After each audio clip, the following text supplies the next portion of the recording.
Hi, my name is Ariel Regev, and I will be talking about reckless driving. Reckless driving is a serious thing. Have you ever experienced an incident with reckless driving? I know I have. On a sunny day 2 years ago, I was outside riding my bike with my brother when I saw his life flash before my eyes. We were riding our bikes on the side of the street to the community gate and back to our home when we heard the loud noise of a car zooming towards us. The noise made my brother, who had just recently learned how to ride a bike, stress out. He lost control and fell off his bike. When he was on the ground, a white Mercedes going 55 miles an hour passed us without seeing my brother on the floor and almost ran over his head. The Mercedes tire was approximately 2 inches away from my brother's ear. Because the driver was going so fast, he didn't have time to slow down and realize that my brother was laying on the ground. He was barely able to swerve out of the way at the last second, and no injuries were caused. My brother and I instantly broke into tears due to the anxiety we experienced and ran back home. We didn't get back on our bikes for another 6 months because we were scared of another situation that might occur.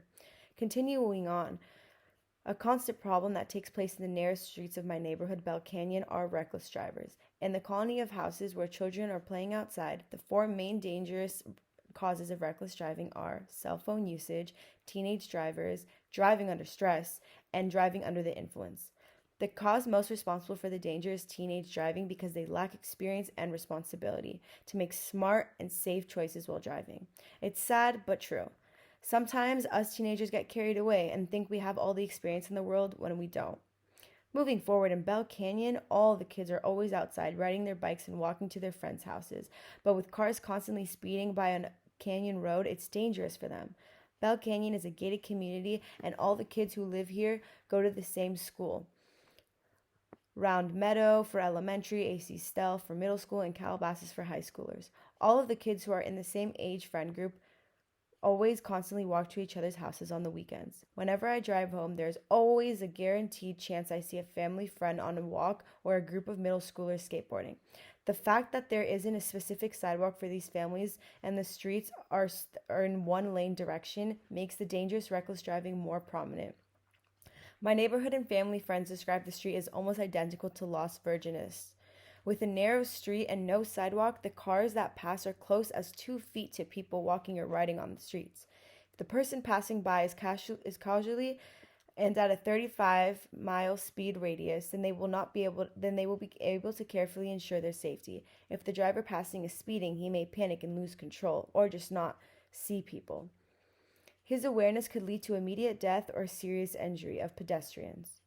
According to my 15-year-old daughter, and this is a quote from someone, friends weren't allowed to be outside close to the streets without parents until they were 14 years old. Fast driving is such a problem in the neighborhood because of the numerous kids who love to walk and ride their friends' bikes to each other. It is these kids' neighborhoods too, and they deserve the opportunity to be able to go out and play without worrying of being run over. Next, we'll be talking about the Community Council. The Bell Canyon Community Council decided to address this issue of speeding with a speed monitor near the gate at random times of the week. However, it didn't stop fast drivers in any way. The gated community services got numerous complaints daily about these careless drivers who are putting pedestrians in risk. Josh Richards, one of the head security at the gate, says, "The gate gets several calls every week from concerned parents begging to stop. Because the council is run by members of the community, including these concerned parents, they found a solution. They started putting a speed detector about a quarter of a mile from the gate. If a speed detector detects a speed over 35, it results to consequence of a hefty fine. The solution worked in stopping speeding right outside the gate, but didn't affect the neighborhood overall. Because there are no other speed monitors to be found in the community, people would speed everywhere else, just not in the gate itself. On any other street or even just farther down the street from the gate, people can drive recklessly and get away with it. In this article, School Zone has traffic problems. In the Gale database, the author is complaining about the police refraining from acting on speeding.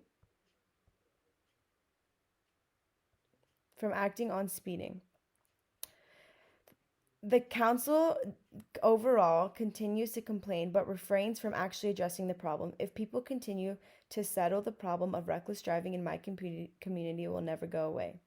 Overall, my community is extremely lucky because we have never had to deal with a serious death or injury due to the speeding of reckless driving. However, just because we never have experienced such as a dramatic accident doesn't mean it will never happen.